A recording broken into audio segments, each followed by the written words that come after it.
Hello and good morning, students. Welcome to our online session of social science. So, students, this is the third part of the chapter 4th of climate. So, students, let's recall the first what we read in the last part of the video, that is second part. We read about the six major controls of the climate of any place. It means कि जो climatical controls होते हैं वो किसी भी area किसी भी place के क्लाइमेट को कंट्रोल करते हैं. Okay, we read about this point, and afterwards we read about the first factor, that is latitude, in detail, that affects India's climate. So students, let's move further from page number 27 with the next factor, that is altitude, that affects the India's climate. So let's begin the chapter with its continuation.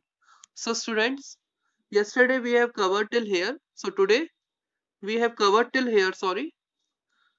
So today we are going to start from here, means altitude. So अब हम नया topic पढ़ेंगे altitude के बारे में. यह height के बारे में बताता है. India has mountains to the north which have an average height of about 6000 meters. It means कि जो इंडिया है, इंडिया के नॉर्थ में जो माउंटेन्स हैं जैसे कि हिमालय में देखने को मिलता है, जिसकी एवरेज हाइट जो है जहाँ कितनी है 6000 मीटर्स के जस्ट लगभग है.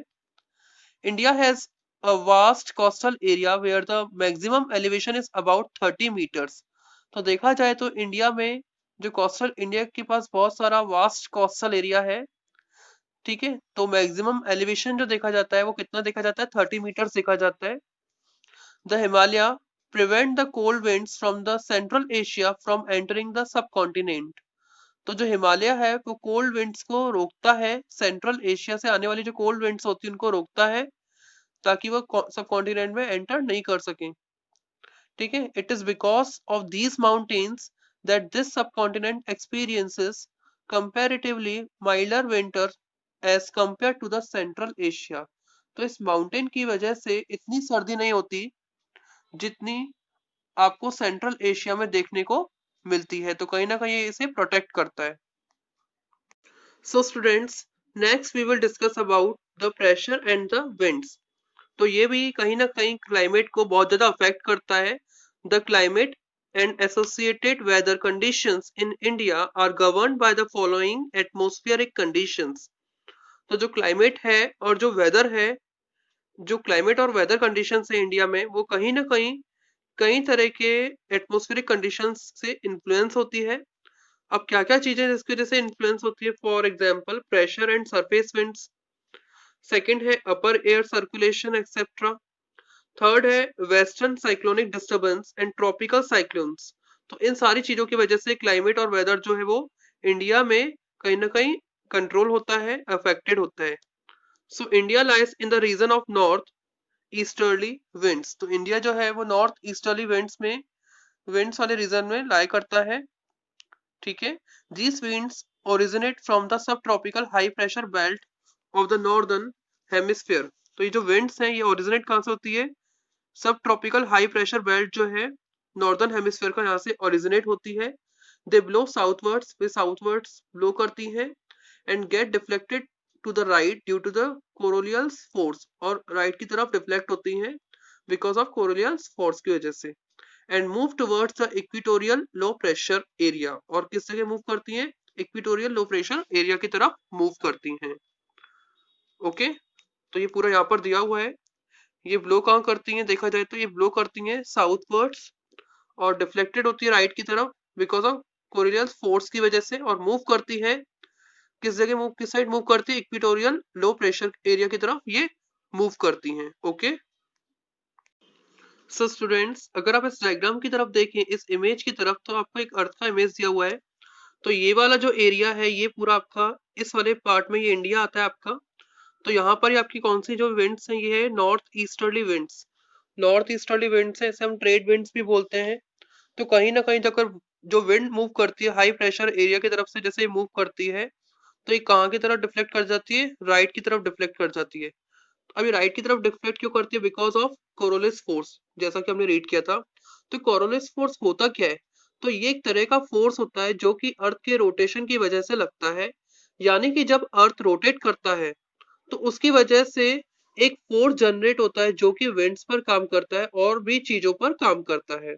और इस कोरोलिस फोर्स की वजह से जो आपका मूवमेंट है एयर का, तो वो आप नॉर्दर्न हेमिस्फीयर में रहेंगे तो आपको जो मूवमेंट है वो राइट की तरफ डिफ्लेक्ट हो जाएगा, और अगर आप सदर्न हेमिस्फीयर में आएंगे तो वो लेफ्ट की तरफ डिफ्लेक्ट हो जाएगा। अभी क्यों होता है? Because of Coriolis force. और जो ये इस वजह से ये जो मूव होती विंड किस जगह मूव कर रही है आप देखेंगे तो इक्विलेटरल लो प्रेशर की तरफ ये मूव करती है इस अकॉर्डिंग में। ठीक है, तो ये इमेज के थ्रू बिल्कुल ही क्लियरली एक्सप्लेन है। Okay, so students, generally these winds carry little moisture as they originate and blow over land. Therefore, they bring little or no rain. Hence, India should have been an arid land. तो generally देखा जाए तो ये जो wind होती हैं अपने साथ बहुत कम मॉइस्चर ले आती हैं जब ये ओरिजिनेट होती हैं, जैसे ही, क्योंकि ये लैंड से जनरेट होती हैं, इसलिए ये बिल्कुल न के बराबर यहाँ बारिश लाती हैं, बिल्कुल कम से कम, बहुत कम बारिश लाती हैं। सो इस फीचर के हिसाब से तो इंडिया को एक एरिड लैंड होना चाहिए था, लेकिन ऐसा फीचर इंडिया में नहीं है। एरिड लैंड वाला फीचर जो है इंडिया में, ऐसा फीचर नहीं है। अब ऐसा क्यों नहीं है तो अभी हम नीचे डिस्कस करेंगे। तो कोरोलिस फोर्स के बारे में मैंने आपको एक्सप्लेन कर दिया ऊपर। The pressure and wind condition over India are unique. तो जो इंडिया का प्रेशर और विंड कंडीशन है वो बिल्कुल ही यूनिक है। During winter there is a high pressure area north of the Himalaya. तो विंटर के ड्यूरेशन में यहाँ पे हाई प्रेशर एरिया जो है नॉर्थ में हिमालय में क्रिएट होता है। Cold dry winds blow from this region to the low pressure area over the ocean to the south. तो जो कोल्ड ड्राई विंड्स होती हैं वो ब्लो करती हैं। ठीक है, ये जो कोल्ड ड्राई विंड्स होती हैं वो ब्लो करती हैं, ठीक है, ऊपर से नीचे की तरफ ब्लो करती हैं ओशियन में साउथ के। सो स्टूडेंट्स, देखा जाए तो विंटर में क्या होता है, विंटर के ड्यूरेशन में एक हाई प्रेशर एरिया जो है हिमालय के नॉर्थ में जनरेट होता है, और इस वजह से जो कोल्ड ड्राई विंड्स होती हैं वो ब्लो करती हैं इस रीजन से। ठीक है, ऊपर से मींस ऊपर की तरफ से ब्लो करती है, लो प्रेशर एरिया की तरफ ब्लो करती हैं, ठीक है, साउथ में ओशियन में। और समर में अगर देखा जाए, in summer a low pressure area develops over interior Asia as well as over northwestern India। तो समर में क्या होता है, लो प्रेशर एरिया डेवलप होता है इंटीरियर एशिया और साथ ही साथ नॉर्थ वेस्टर्न इंडिया में। This causes a complete reversal of the direction of winds during summer. और इसी की वजह से एक कंप्लीट रिवर्सल जो है वो विंड्स के डायरेक्शन का वो जनरेट होता है समर के ड्यूरेशन में।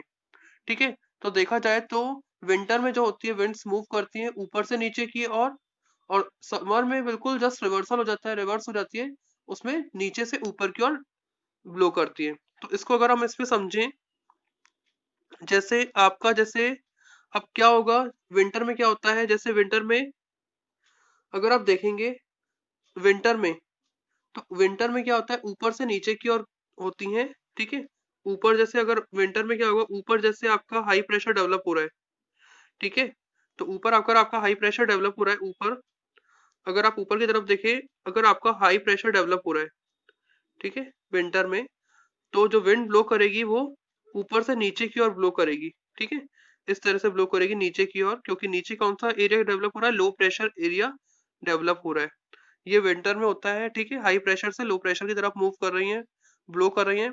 और इसका जस्ट रिवर्सल होता है समर में। उसमें क्या हो जाएगा, समर में जैसे आपका, तो समर में क्या हो जाएगा, यहाँ पर आपका हाई प्रेशर जैसे जनरेट हो रहा है, तो ऊपर आपका कौन सा लो प्रेशर जनरेट होगा यहाँ पर, तो जो विंड्स फ्लो करेगी वो नीचे से ऊपर की ओर करेंगे समर के ड्यूरेशन में। तो इस तरीके से ये पूरा मेथड है।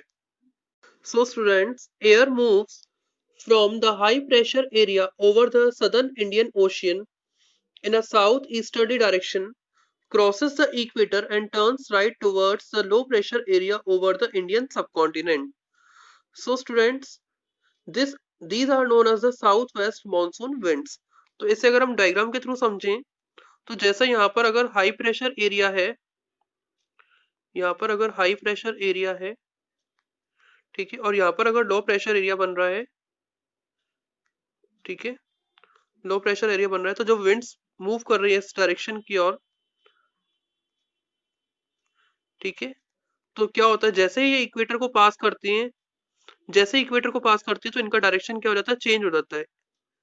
इनका डायरेक्शन क्या हो जाता है, अभी काफी सारी चीजों की वजह से होता है, कोरोलिस फोर्स की वजह से होता है, तो अकॉर्डिंग इसका डायरेक्शन जो होता है वो चेंज हो जाता है। तो यही दिया हुआ है, जो एयर मूव करती है हाई प्रेशर से, ठीक है, तो इक्वेटर को जब ये क्रॉस करती है तो इसका डायरेक्शन जो हो जाता है वो चेंज हो जाता है, ठीक है, चेंज हो जाता है, ठीक है, लो प्रेशर एरिया की तरफ, और इसे हमें क्या बोला जाता है, south west monsoon winds. Okay, so students, these winds blow over the warm ocean, gather moisture and bring widespread rainfall over the mainland of India. So ये जो winds होते हैं warm ocean पर, ठीक है, ये ब्लो करते हैं और मॉइस्चर को गैदर करते हैं और कहीं ना कहीं इंडिया के मेनलैंड में रेनफॉल, वाइड स्प्रेड रेनफॉल को ले आते हैं। सो स्टूडेंट्स, अब हम देखेंगे कि जेट स्ट्रीम क्या है। The upper air circulation in this region is dominated by westerly flow. जो अपर एयर सर्कुलेशन होता है इस रीजन में, वो वेस्टर्ली फ्लो के द्वारा डोमिनेट किया जाता है। An important component of this flow is the jet stream. तो इम्पोर्टेंट कंपोनेंट होता है इस फ्लो का, उसे हम बोलते हैं जेट स्ट्रीम होता है वो। तो ये जेट स्ट्रीम क्या होता है, these are narrow belt of high altitude above 12,000 metre westerly winds in the troposphere. तो ये नैरो बेल्ट होता है high altitude above 12,000 metre, westerly winds होती हैं ट्रोपोस्फियर में। Their speed varies from about 110 km per hour in summer to about 184 km per hour in winter. तो इनकी speed जो तो ये वेरी करती है, समर में इनकी स्पीड 110 किलोमीटर पर आवर होती है और विंटर में इनकी स्पीड 184 किलोमीटर पर आवर होती है। A number of separate jet streams have been identified. It means कि नंबर ऑफ जेट स्ट्रीम जो है वो सेपरेटली आइडेंटिफाई की जा चुकी है। The most constant are the mid latitude and the सब ट्रॉपिकल जेट स्ट्रीम। तो कुछ जो इम्पोर्टेंट और फेमस है वो है मिड लैटिट्यूड और सब tropical jet stream. So students, these jet streams are located approximately over 27 degree and 30 degree north latitude। ये जो जेट स्ट्रीम है ये 27 डिग्री से 30 डिग्री नॉर्थ लैटिट्यूड पर लोकेटेड है। Therefore they are known as the subtropical westerly jet stream। इसीलिए इन्हें subtropical westerly jet streams कहा जाता है। So over India these jet streams blow south of the Himalaya। तो इंडिया पर ये जो जेट स्ट्रीम होते हैं ये south of the Himalaya blow करते हैं all through the year except in summer. ठीक है, पूरे साल में लेकिन समर को छोड़कर।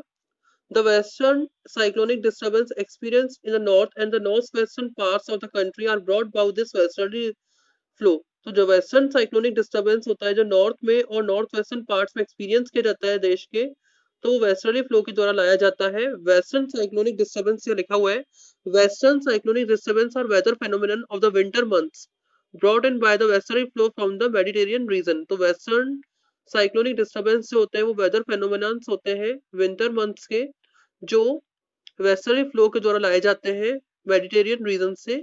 दे usually influence the weather of the north and the north western region of India. ये कहीं ना कहीं यूजुअली वेदर नॉर्थ और नॉर्थ वेस्टर्न रीजन के वेदर को इंडिया के रीजन्स को, वहाँ के वेदर को इन्फ्लुएंस करते हैं। Tropical cyclones occur during the monsoon as well as in the October November and are part of the easterly flow. जो ट्रॉपिकल साइक्लोन्स होते हैं वो मॉनसून के ड्यूरेशन में होते हैं, अक्टूबर नवंबर में भी, और या तो ईस्टर्ली फ्लो में पार्ट में। These disturbance affect the coastal region of the country. ये कोस्टल रीजन को अफेक्ट करते हैं। ठीक है, इसके बाद अगर हम देखेंगे इन समर, अब हम ऊपर पढ़ेंगे इन समर के बारे में दिया। इन समर द सब tropical westerly jet stream moves north of the Himalaya with the apparent movement of the sun. Summer में ये जो सब ट्रॉपिकली वेस्टर्ली जेट स्ट्रीम होते हैं मूव करते हैं, ठीक है, नॉर्थ ऑफ द हिमालय सन के मूवमेंट के साथ। An easterly jet stream called the subtropical easterly jet stream blows over peninsular India approximately over 14 degree north during the summer months। और जो ईस्टर्ली जेट स्ट्रीम है जिन्हें सब ट्रॉपिकल ईस्टर्ली जेट स्ट्रीम कहते हैं, ये पेनिनसुलर इंडिया पर blow करते हैं कि अप्रोक्सीमेटली देखा जाए तो समर मंथ्स में 14 डिग्री नॉर्थ, ठीक है, 14 डिग्री नॉर्थ पर ये ब्लो करते हैं। तो इस अकॉर्डिंग हमने जेट स्ट्रीम विंड्स के बारे में पूरा रीड कर लिया है। अब हम इसके बाद नया टॉपिक जो है वो हम रीड करेंगे, द इंडियन मानसून। तो मानसून जो है वो बहुत इंपॉर्टेंट, जो इंडियन मानसून है वो बहुत इंपॉर्टेंट टॉपिक है। अब हम वो रीड करेंगे। Okay students.